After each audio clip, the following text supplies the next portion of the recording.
now recognize Mr. Womack for any questions he may have. Thank you, Mr. Chairman, and welcome Chair Khan to the committee. I know my friend Cindy Hoyer is going to talk a little bit more about cars. The cars rule, we'll dig into that too a little bit. And in your opening comments, you talked about the work that you've done on robocalls, on unwanted telephone traffic coming into the homes of everyday Americans.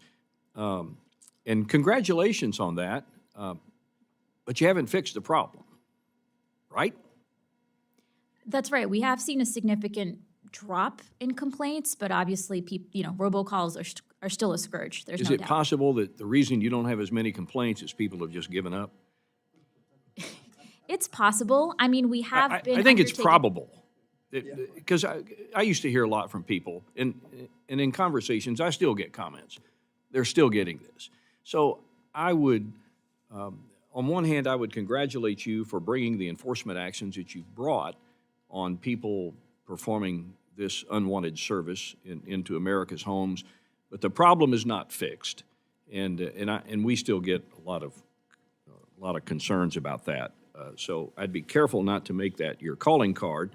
You're asking for a 25% increase over the enacted 24 level, from 425 and change to 535.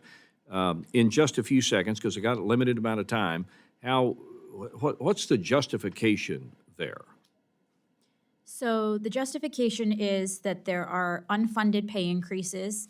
There are higher costs we face because of inflation unrelated to pay. And then we also have to make critical investments. 25%? We also have to make critical investments in some of our tech upgrades. Sometimes, we now have to analyze huge amounts of data. Right now, we don't always have the capacity to analyze that data in-house. We also need to do modernization of our complaint database, and so all of those costs are included. Again, 70% of the FTC's budget is our people, and so those pay increases, especially when they're not funded, do hit pretty hard. Fair enough.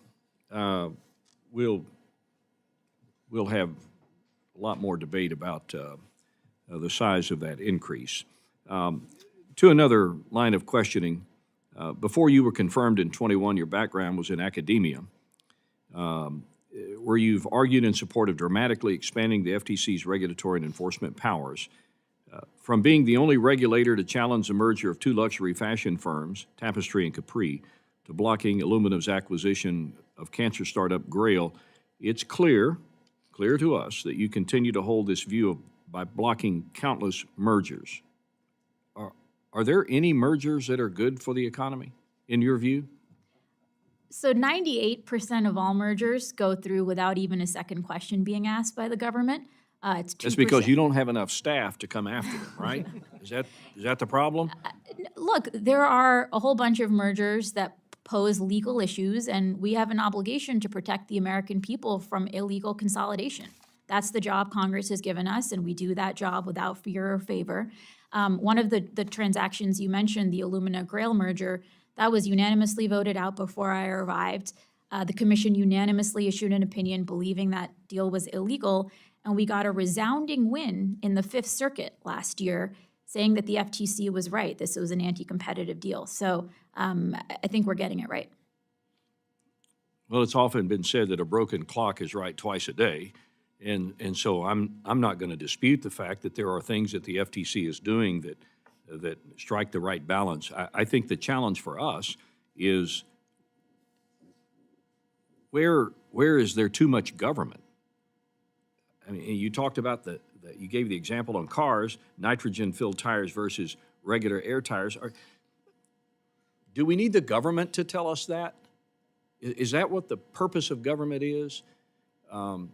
I struggle with too much government. As a matter of fact, academia has reported that because of your background, that you've openly admitted, in someone's words, preferring to err on the side of overly aggressive enforcement rather than too passive enforcement.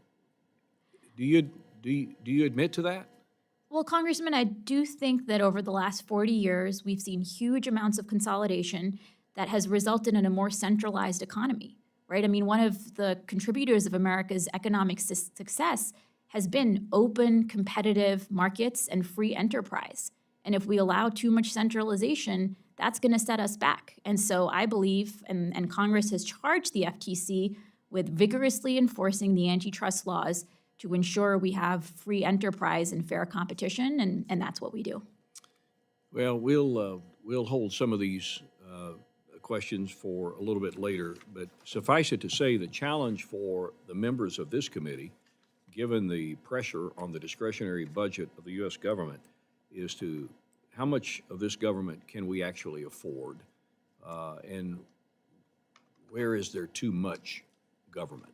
And that debate, I think, is still alive and well. I yield back. Thank you, Mr. Womack. We will now recognize Mr. Molinar.